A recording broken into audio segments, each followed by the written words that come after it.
कुछ एक झूठ हमारे दिमागों में बैठा दिए जाते हैं। जैसे आप सब ने यह कथा पढ़ी होगी कि एकलव्य का अंगूठा कटवा लिया द्रोणाचार्य ने, पढ़ा है ना आप सब ने? पर यह बताइए कितनों ने महाभारत में स्वयं पढ़ा है? मेरे विचार से हम में से किसी ने भी कभी महाभारत में वह प्रसंग पढ़ा ही नहीं होगा एकलव्य वाला। और अगर हम यह भी विनम्रता से पूछे कि महाभारत के कौन से चैप्टर में है, तो भी शायद हम में से किसी को ध्यान नहीं होगा कि महाभारत के वन पर्व में एकलव्य का उल्लेख है। मगर देखिए मार्क्स और मैकाले का प्रभाव कि हमारे दिमागों में ऐसा भरा हुआ है कि हम ग्लानि से आबद्ध हैं बगैर पढ़े हुए। अब मैं आपसे कहूंगा, जाइएगा, जाकर पढ़िएगा।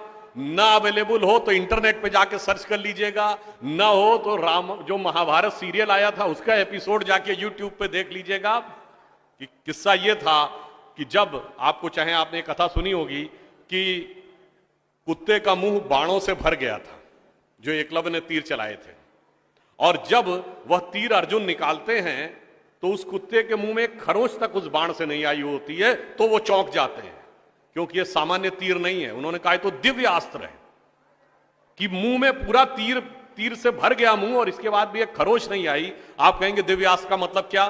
दिव्यास्त्र का मतलब ये है, जैसे रशिया यूक्रेन की लड़ाई चल रही है ना, इससे पहले मिडिल ईस्ट की लड़ाई देती थी, तो जो मिसाइल जाती है वो लेजर गाइडेड जाती है, जिस बिल्डिंग पे गिरना उसी बिल्डिंग पे गिरती है, अगल बगल पे नहीं गिरती, क्योंकि the direction is precise to the meters. पर अगर मुंह के अंदर जाए और खाल पर खरोच ना आए, इसका मतलब it is so much strongly guided that it is precision to the micrometers. तो जब ये वो देखते हैं ये दिव्यास्त्र चलाना, तो उन्होंने कहा दिव्यास्त्र राजा चला सकता है, ये कैसे सीखा इसने? तो जब द्रोणाचार्य पूछते हैं कि तुमने ये किससे सीखा, तो कहता आपसे सीखा गुरुजी। कहते मैं तो तुम्हें जानता नहीं बालक, तुम अपना परिचय दो।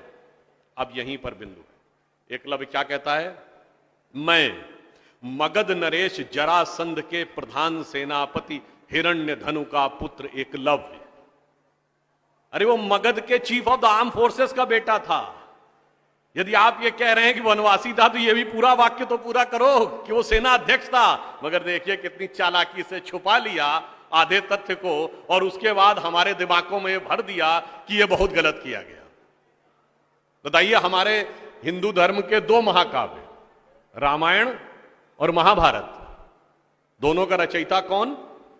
रामायण के रचयिता महर्षि वाल्मीकि, जो संस्कृत के आदि कवि माने जाते हैं। आज जो वाल्मीकि समुदाय है वो किसमें आता है? शेड्यूल कास्ट में। महाभारत के रचयिता और वेदांत और मीमांसा के रचयिता महर्षि वेदव्यास, जिनकी मां मछुआरिन थी, वह समुदाय किसमें आता है? कुछ राज्यों में, दिल्ली में शेड्यूल कास्ट में, यूपी में अति पिछड़े में। तो मेरे भाई, संत रैदास, नामदेव, कबीर, दादू, ये सब पूज्य संत हुए, फिर भी हमारे दिमागों में ये भरा जाता है। और कौन भरता है? वो लोग भरते हैं जो अपने यहां समाज के गरीब वर्गों की खरीद फरोख्त करते थे। और आपको यह भी बात बता दूं, जब हम कभी अपने यहां कहते हैं फॉरेन ट्रेवलर्स ने दिखाओ क्या लिखा है, तो मैं ये बात आपसे कहता हूं, इसको भी जाके चेक कर लीजिएगा। किसी फॉरेन ट्रेवलर का सबसे ऑथेंटिक जो रेफरेंस माना जाता है, वो चंद्रगुप्त मौर्य के समय में मेगस्थनीज आया था ग्रीस से, जिसने अपनी किताब लिखी है इंडिका, आज से 2300 साल पहले।